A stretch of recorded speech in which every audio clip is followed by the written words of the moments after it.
సోనం వాంగ్చుక్ ఇతని photo or వీడియోని మీరు ఎక్కడో అక్కడ చూసే ఉంటారు. ప్రజెంట్ ఇతను ఇండియా వైడ్గా వైరల్ అవుతున్నారు. అయితే ఈయన గత 20 రోజుల నుంచి నిరాహార దీక్ష చేస్తున్నారు. రీసెంట్గా నీట్ పేపర్ లీక్ అయింది. దాంతో లక్షల మంది స్టూడెంట్స్ ఇబ్బంది పడ్డారు. కేవలం నీట్ పేపరే కాదు, గత కొన్ని సంవత్సరాల నుంచి అనేక exams and competitive exams paper leak అయి లక్షల మంది స్టూడెంట్స్ ఇబ్బంది పడ్డారు. అండ్ వందల సంఖ్యలో స్టూడెంట్స్ డిస్టర్బ్ అయి తమ ప్రాణాలు తీసుకున్నారు. ఓవరాల్గా మన దేశంలో ఎడ్యుకేషన్ సిస్టమ్ అంత ప్రాపర్గా లేదు, చాలా సమస్యలు ఉన్నాయి. దానికి ప్రొటెస్ట్ చేస్తూ ఈయన కాక్రోచ్ జనతా పార్టీ ఆధ్వర్యంలో ఢిల్లీలోని జంతర్ మంతర్లో ప్రొటెస్ట్ స్టార్ట్ చేశారు. ఈ ప్రొటెస్ట్లో ఈయన ఆమరణ నిరాహార దీక్షను స్టార్ట్ చేశారు. ఈయన చెప్పేది ఏమిటంటే, నేను నా ప్రాణానైనా వదిలేస్తాను, కానీ ఆహారం మాత్రం ముట్టుకోను. అయితే ఇతని డిమాండ్ ఏమిటంటే, మన ఎడ్యుకేషనల్ మినిస్టర్ అయిన ధర్మేంద్ర ప్రధాన్ని పదవి నుంచి తొలగించాలి. ఎందుకంటే ప్రజెంట్ జరుగుతున్న అన్ని పేపర్ లీక్లకు అతనే కారణం. అతని పనితనం సరిగ్గా లేదు కాబట్టి అతన్ని తొలగించాలి అనేది ఈయన డిమాండ్. నిజం చెప్తున్నాను, ఇది చాలా మంచి డిమాండ్. ధర్మేంద్ర ప్రధాన్ గారు తన వృత్తిని నిర్వర్తించడంలో ఫెయిల్ అయ్యారు అని క్లియర్గా తెలుస్తుంది. లక్షల మంది స్టూడెంట్స్ రాసే నీట్ పేపర్ లీక్ అవ్వడం మామూలు విషయం కాదు. అదొక్కటే కాదు, ఎస్ఎస్సి, సిజిఎల్ ఇంకా ఇతర అనేక గవర్నమెంట్ జాబ్స్కి సంబంధించిన ఎగ్జామ్ పేపర్లు కూడా లీక్ అయ్యాయి. సో గవర్నమెంట్ ఈ విషయంలో బాధ్యత తీసుకొని అతన్ని తొలగించడంలో ఎటువంటి తప్పు లేదు. అక్కడి వరకు అంతా బాగానే ఉంది. కానీ ఇప్పుడు ఈ సోనం వాంగ్చుక్కి అగెన్స్ట్గా కూడా దేశంలో ఒక మూమెంట్ స్టార్ట్ అయింది. అంటే ప్రజలు ఇతన్ని క్వశ్చన్ చేయడం చేస్తున్నారు. ఈ సోనం వాంగ్చుక్ పైన ప్రజలకు 2 విధాల ఒపీనియన్స్ ఉన్నాయి. ఒకటి పాజిటివ్, 2 కంప్లీట్ నెగటివ్. నేను ఈ వీడియోలో ఇతని గురించిన అన్ని విషయాలు డీటెయిల్గా మీకు ఎక్స్ప్లెయిన్ చేస్తాను. అతని పైన ఉన్న అలిగేషన్స్, ఇతను సాధించిన అచీవ్మెంట్స్, ఇలా ప్రతిదీ ఎక్స్ప్లెయిన్ చేస్తాను. వాటిని బేస్ చేసుకొని మీరు ఇతనికి సపోర్ట్ చెయ్యాలా వద్దా అనేది డిసైడ్ అవ్వండి. అండ్ నేను ఇక్కడ నా పర్సనల్ ఒపీనియన్ ఎక్కడ చెప్పే ప్రయత్నం చేయను, ఎందుకంటే ఇది చాలా సెన్సిటివ్ విషయం. మీకు నిజాలు తెలియాలి అనే ఉద్దేశంతో నేను ఈ వీడియోను చేస్తున్నాను. ఇక ఏమాత్రం టైం వేస్ట్ చేయకుండా టాపిక్లోకి వెళ్దాం. ముందుగా మీరు ఈ సోనం వాంగ్చుక్ ఎవరు అనేది తెలుసుకోవాలి. ఈయన ఒక ఇంజనీర్ అండ్ సోషల్ యాక్టివిస్ట్. ఈయన లడాక్ ప్రాంతానికి చెందినవారు. ఈ ప్రాంతంలో అనేక మంచి పనులు చేశారు. ఇతను లడాక్ ప్రాంతాన్ని చాలా వరకు పాజిటివ్ వేలో చేంజ్ చేశారు. దాంతోపాటు అక్కడి ప్రజలకు సమ్మర్ సమయంలో వాటర్ ఇబ్బంది అవుతుంది అని తెలిసి ఐస్ స్తూపాస్ అనే కాన్సెప్ట్ని తీసుకువచ్చారు. దీని ద్వారా ప్రజలకు తాగునీరు అండ్ ఇరిగేషన్ సమస్య తీరింది. దాంతోపాటు ఇతను ఆ ప్రాంతంలో ఎడ్యుకేషన్ సిస్టమ్ని చాలా వరకు ఇంప్రూవ్ చేశారు. ఇతనికి అనేక ఇంటర్నేషనల్ అవార్డ్స్ కూడా వచ్చాయి. అందులో ఒకటి రోమన్ మ్యాగసెసే.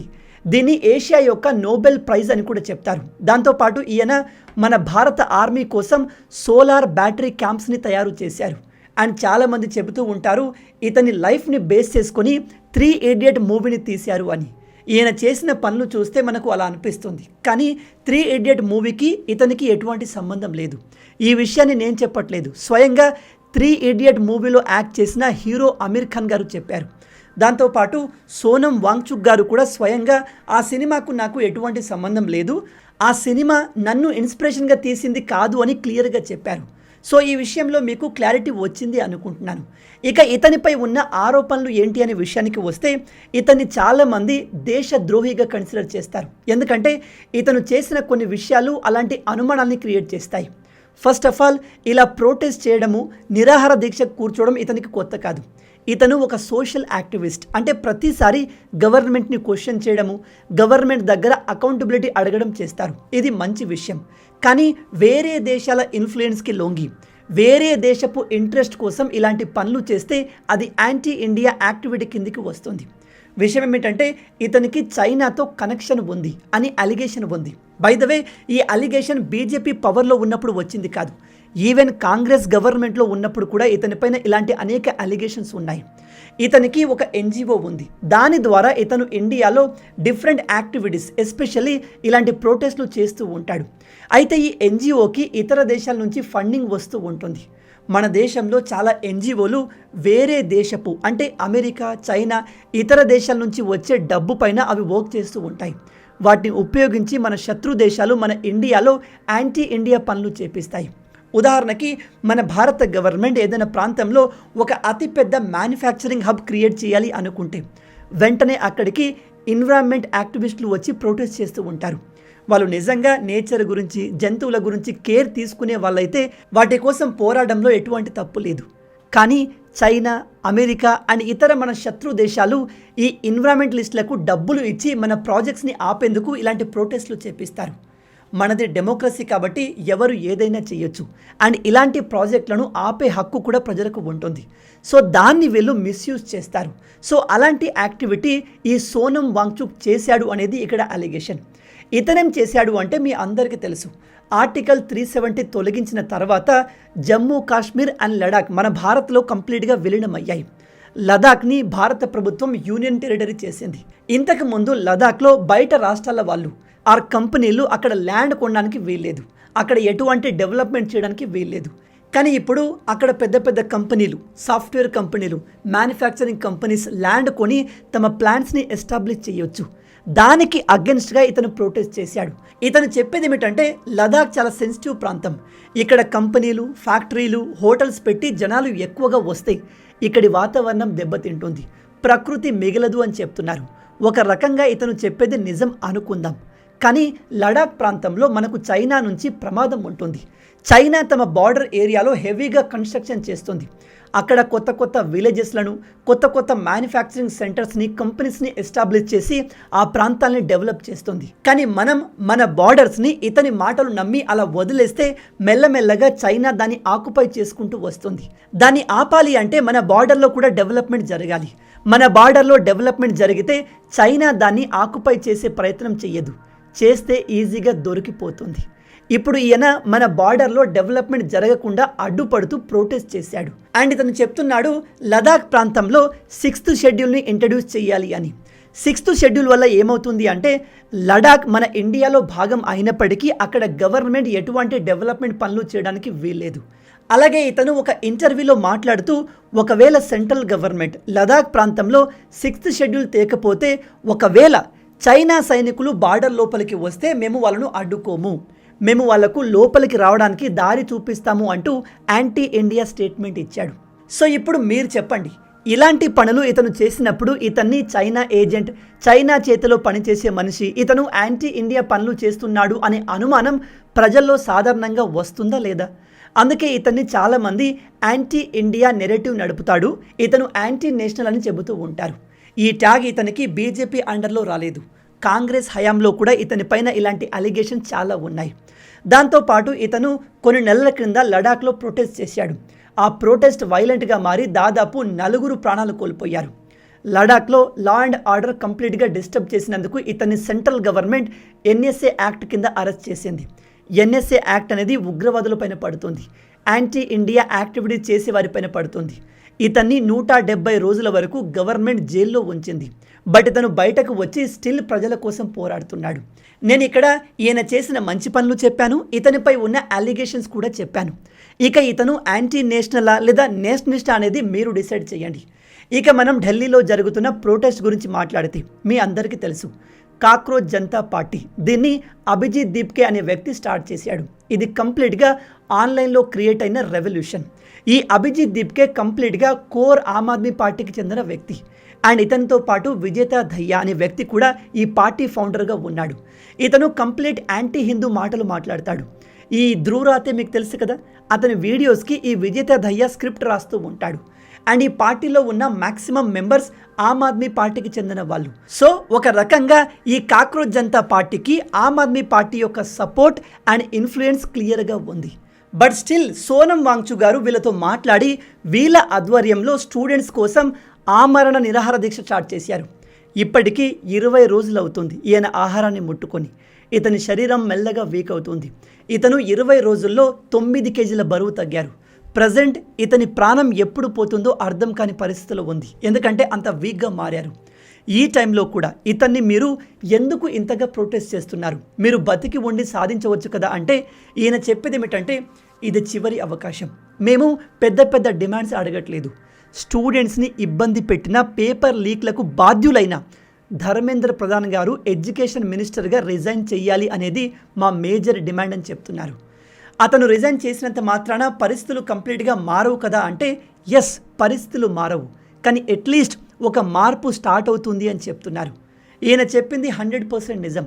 ధర్మేంద్ర ప్రధాన్ అకౌంటబిలిటీ తీసుకొని రిజైన్ చేయాల్సింది, ఎందుకంటే అతని హయాంలో మిస్టేక్స్ జరిగాయి. కానీ ఈ సోనం వాంగ్చూ చుట్టూ అతని హంగర్ స్ట్రైక్ని బేస్ చేసుకొని కొన్ని anti India, anti Hindu elements అక్కడ గుమిగూడి ప్రజల్ని బ్రెయిన్ వాష్ చేస్తున్నాయి. ఈ సోనం వాంగ్చూని సపోర్ట్ చేయడానికి అక్కడ ఈ ప్రకాష్ రాజు వెళ్ళాడు. ఇతను వెళ్ళి తన సపోర్ట్ని ఇవ్వడంలో తప్పు లేదు. కానీ అక్కడికి వెళ్ళి ఇతను చెప్తాడు, ఇకపై ఎవరు కూడా జై శ్రీరామ్ అనకూడదు అని. ప్రొటెస్ట్ స్టూడెంట్స్ కోసం జరుగుతుంది, స్టూడెంట్స్ గురించి మాట్లాడొచ్చు కదా, ఒక పర్టికులర్ మతాన్ని ఎందుకు టార్గెట్ చేస్తావు? ఆ తర్వాత ఈ ప్రొటెస్ట్కి సపోర్ట్గా అరుంధతి రాయ్ వెళ్ళింది. ఈమె ఎవరో తెలుసా? జమ్మూ కాశ్మీర్ అసలు ఇండియాలో భాగం కాదు అంటూ ప్రాపగండా చేసిన మహిళ. అలాగే ఈ ప్రొటెస్ట్కి కునాల్ కామ్రా కూడా వచ్చాడు. ఇతను ప్రతిసారి హిందువుల్ని టార్గెట్ చేస్తూ ఉంటాడు. ఇతను అక్కడికి వచ్చి రాముడి గురించి అవహేళన చేస్తూ మాట్లాడాడు. అలాగే స్టేజ్ పైన ఒక మహిళ పాట పాడుతూ కేవలం ఇకపై అల్లా దేవుడు మాత్రమే ఉంటాడు, మిగతా దేవుళ్ళు ఉండరు అంటూ ఇష్టం వచ్చినట్టుగా వాగుతుంది. సో ఇక్కడ సాధారణ ప్రజలకు వచ్చే డౌట్ ఏమిటంటే, ఈ ప్రొటెస్ట్ మొత్తం స్టూడెంట్స్ కోసం జరుగుతుంది కదా, స్టూడెంట్స్ కోసం జరుగుతున్నప్పుడు ఇక్కడ వీళ్ళు హిందువుల్ని ఎందుకు టార్గెట్ చేస్తున్నారు? అలాగే అక్కడ కొంతమంది దేశంలో ఉన్న బ్రాహ్మిన్స్ అందరినీ చంపేయాలి అనే స్టేట్మెంట్స్ని ఇస్తున్నారు. జై భీమ్, జై మీమ్ గురించి మాట్లాడుతున్నారు. అరే మీరు స్టూడెంట్స్ కోసం ప్రొటెస్ట్ చేస్తున్నప్పుడు స్టూడెంట్స్ సమస్యల గురించి మాట్లాడండి. నీట్లో ఇతర మెడికల్ ఎంట్రన్స్ ఎగ్జామ్స్లో రిజర్వేషన్ కింద 0 మార్క్స్ వచ్చినా కూడా చాలామంది డాక్టర్లుగా మారుతున్నారు. ఉద్యోగాల్లో రిజర్వేషన్ తీసుకోవడంలో ఎంతో అంత మంచి ఆలోచన ఉంది కావచ్చు, కానీ ఎడ్యుకేషన్లో రిజర్వేషన్, అది కూడా డాక్టర్ లాంటి ఫీల్డ్లో రిజర్వేషన్ అంత మంచిది కాదు. దాని గురించి మాట్లాడండి కదా. అండ్ ఇక్కడ ఇంకో షాకింగ్ విషయం ఏమిటంటే, ఈ ప్రొటెస్ట్ చుట్టూ FSI, student federation of India, ఇది కమ్యూనిస్ట్ పార్టీకి చెందిన స్టూడెంట్ వింగ్. వీళ్ళు ప్రజల్ని బ్రెయిన్ వాష్ చేస్తున్నారు. ఈ FSI ఏంటి అంటే 2001లో పార్లమెంట్పై అటాక్ చేసిన అఫ్జల్ గురు అనే ఉగ్రవాదిని సపోర్ట్ చేసిన సంస్థ. CAA, NRC లాంటి బిల్స్ని అపోజ్ చేసిన సంస్థ. ఆర్టికల్ 370 తొలగించినప్పుడు కూడా అది కరెక్ట్ కాదు అంటూ దాన్ని అపోజ్ చేసిన సంస్థ. వీళ్ళంతా అక్కడ ఏం చేస్తున్నారు? స్టూడెంట్స్ కోసం జరుగుతున్న ప్రొటెస్ట్లో ఇలా anti India elements, anti Hindu మాటలు ఎందుకు మాట్లాడుతున్నారు? ఇది ప్రజలు జెన్యూన్గా అడుగుతున్న క్వశ్చన్. నిన్న అరవింద్ కేజ్రీవాల్ గారు ఈ ప్రొటెస్ట్ ఏరియాకు వెళ్ళి ఇతను చెప్తున్నాడు, సోనం వాంగ్చూ చాలా తెలివైన వాడు, అందుకే నాకు ఐడియా ఉంది, ధర్మేంద్ర ప్రధాన్ని తొలగించి సోనం వాంగ్చూని ఎడ్యుకేషనల్ మినిస్టర్గా చేయాలి అని. మంచి విషయమే, సోనం వాంగ్చూ బాగా చదువుకున్న వ్యక్తి. కానీ ఈ మార్పుని మనం పంజాబ్ నుంచి మొదలు పెడదాం. పంజాబ్ మీ అండర్లోనే ఉంది కదా. ప్రజెంట్ పంజాబ్ డ్రగ్స్ విషయంలో సివియర్గా ఇబ్బంది పడుతుంది. అక్కడి యువత డ్రగ్స్కి బానిస అవుతున్నారు. దాన్ని మీరు కంట్రోల్ చేయలేకపోతున్నారు. చలో దాన్ని పక్కకు పెట్టేద్దాం. పంజాబ్లో ఎడ్యుకేషనల్ మినిస్టర్గా మనం సోనం వాంగ్చూ గారిని తీసుకువద్దాం. అక్కడ ఆయన చేసే మార్పులు, అతని సక్సెస్ రేట్ని చూసి దేశం మొత్తానికి ఎడ్యుకేషనల్ మినిస్టర్గా చేద్దాం. మీరు మార్పు చేయాలి అనుకుంటున్నారు కాబట్టి, మీరు మార్పును కోరుకుంటున్నారు కాబట్టి ఆ మార్పు ఏదో మీ ఇంటి నుంచి మొదలు పెడదాం.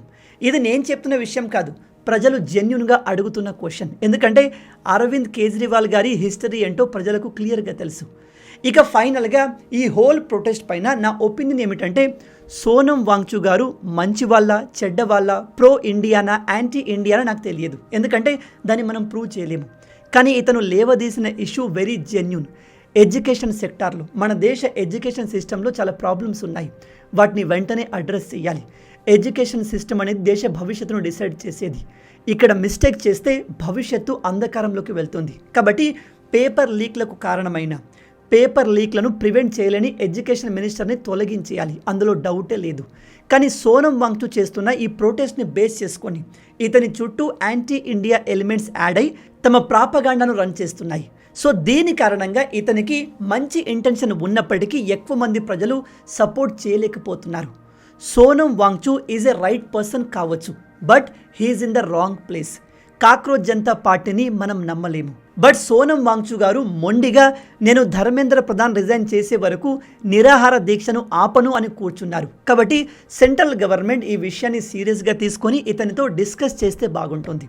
నిజంగానే మన ఎడ్యుకేషన్ సిస్టంలో చాలా ప్రాబ్లమ్స్ ఉన్నాయి కాబట్టి దానిపైన తగిన యాక్షన్ తీసుకోవాలి. అంతేకాని ఇతను చేస్తున్న ప్రొటెస్ట్ని అలాగే వదిలేస్తే రేపు ఇతనికి ఏదైనా జరిగితే పరిస్థితి వరస్ట్గా మారుతుంది. ఇప్పుడు ఈ సోనం వాంగ్చూ గారి నెక్స్ట్ ప్లాన్ ఏమిటంటే, జూలై 20వ తేదీన వాళ్ళు ప్రొటెస్ట్ చేస్తున్న జంతర్ మంతర్ నుంచి భారీ ఎత్తున పార్లమెంట్కి పీస్ఫుల్ మార్చ్ చేయబోతున్నారు. పీస్ఫుల్ మార్చ్ అంటున్నారు కాబట్టి ఎక్కువ మంది ప్రజలు సపోర్ట్ అందించి దాన్ని సక్సెస్ఫుల్ చేయాలి అనే ఆలోచన ఆన్లైన్లో ఎక్కువగా కనిపిస్తుంది. ఇక ఇతను సక్సెస్ఫుల్ అవుతారా, సెంట్రల్ గవర్నమెంట్ ఏం చేయబోతుంది, దీనికి సొల్యూషన్ ఏంటి, ధర్మేంద్ర ప్రధాన్ రిజైన్ చేసేలాగా సెంట్రల్ గవర్నమెంట్ చేస్తుందా లేదా అనేది మనం వేచి చూడాలి. ఈ హోల్ ఇష్యూ గురించి మీరేమనుకుంటున్నారు? సోనం వాంగ్చు గారు అడిగిన డిమాండ్స్ కరెక్టా కాదా? అండ్ ఈ కాక్రోచ్ జనతా పార్టీ సోనం వాంగ్చుని యూజ్ చేసుకుని తమ ప్రాపగండాను రన్ చేస్తుందా? మీ ఆలోచనల్ని కింద కామెంట్లో తప్పకుండా చెప్పండి. మొత్తంగా ఇవి ఈ వీడియోకి సంబంధించిన పూర్తి విషయాలు. మన తెలుగు యువతను ఎంత వీలైతే అంత దేశభక్తులుగా మార్చాలనే మిషన్తో పనిచేస్తున్నాము. మన ఛానల్ని సబ్స్క్రైబ్ చేసుకుని ఆ మిషన్లో మీరు భాగం అవ్వండి. రాబోయే వీడియోలో ఇంకో ఇంట్రెస్టింగ్ టాపిక్తో మళ్ళీ కలుద్దాం. అండ్ దెన్ జై హింద్, జై భారత్, భారత్ మాతాకి జై.